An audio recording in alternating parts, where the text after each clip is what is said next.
എന്തിനോ വേണ്ടി തിളച്ച സാമ്പാർ. അതായിരുന്നു സർക്കാരിന്റെ സിൽവർ ലൈൻ പദ്ധതി. എന്നാൽ ഒരിക്കലും നടക്കില്ല എന്ന് ഉറപ്പുള്ള ഈ പദ്ധതിക്കായി സംസ്ഥാന സർക്കാർ വെറുതെ ചിലവാക്കി കളഞ്ഞത് 65.65 കോടി രൂപയാണ്. അതായത് അതിവേഗ റെയിൽ എന്ന സംസ്ഥാന സർക്കാരിന്റെ മോഹ പദ്ധതിയാണ് ഇപ്പോൾ പൊട്ടി പാളീസായിരിക്കുന്നത്. വലിയ ഒരു വികസന നേട്ടം നഷ്ടമായി എന്നാണ് ഇപ്പോൾ സംസ്ഥാന സർക്കാരിന്റെ ഭാവം. ഇക്കഴിഞ്ഞ കേരളീയം പരിപാടിയിലും നവകേരള സദസ്സിലുമെല്ലാം സർക്കാർ ഉയർത്തിപ്പിടിച്ചിരുന്നത് വികസന നേട്ടങ്ങളായിരുന്നു.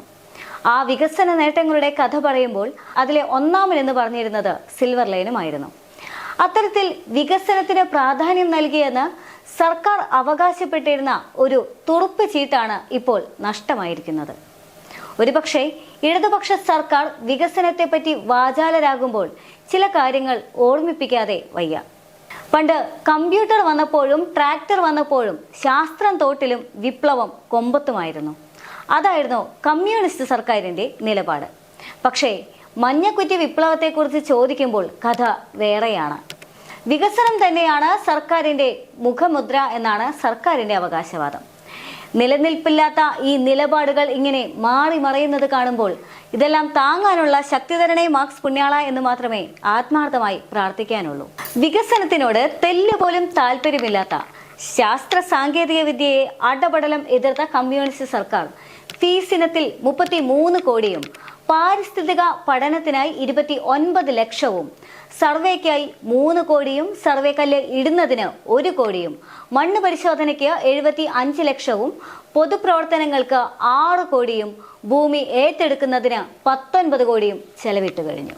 65,000 കോടിക്ക് ഇത് നിർമ്മിക്കും എന്ന് പറഞ്ഞ് എവിടെയും എത്താതെ മുടങ്ങിക്കിടക്കുകയാണ് ഇപ്പോൾ.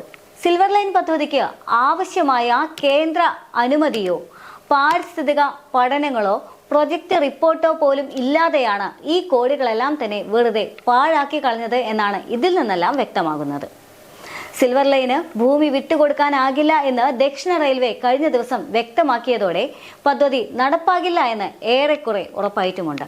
ഭൂമി വിട്ടുകൊടുക്കുന്നത് റെയിൽവേ വികസനത്തെയും ട്രെയിനുകളുടെ വേഗം കൂട്ടലിനെയും ബാധിക്കുമെന്നാണ് റെയിൽവേ ബോർഡിന് ദക്ഷിണ റെയിൽവേ നൽകിയ റിപ്പോർട്ടിൽ പറയുന്നത്.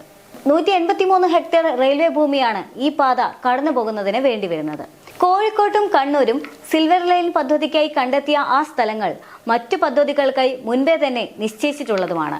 സിൽവർ ലൈനിന്റെ ഭാഗമായി മഞ്ഞക്കുറ്റികൾ സ്ഥാപിച്ചതോടെ ഭൂമി വിൽക്കാനോ പണയപ്പെടുത്താനോ കഴിയാതെ വഴിമുട്ടുകയാണ് ചില കുടുംബങ്ങളും. ആ കുടുംബങ്ങളുടെ വീടൊഴിപ്പിക്കാനും മഞ്ഞക്കുറ്റി സ്ഥാപിക്കാനും സർക്കാർ കാണിച്ച ആ അമിതാവേശമെല്ലാം ഇപ്പോൾ കാറ്റിൽ പറന്നു.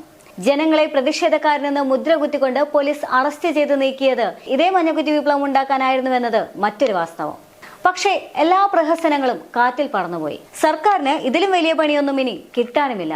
ബലപ്രയോഗത്തിലൂടെ നേടിയെടുത്തതും ചേർത്ത് പിടിച്ചതുമെല്ലാം ഇനി എന്ത് ചെയ്യുമെന്ന അവസ്ഥയിലാണ്. കേരളത്തിലെ വികസന നേട്ടങ്ങളുടെ കണക്കെടുക്കുമ്പോൾ സർക്കാർ ഇനി എന്തെടുത്തു വെച്ച് മറുപടി പറയുമെന്ന ചോദ്യവും ബാക്കി.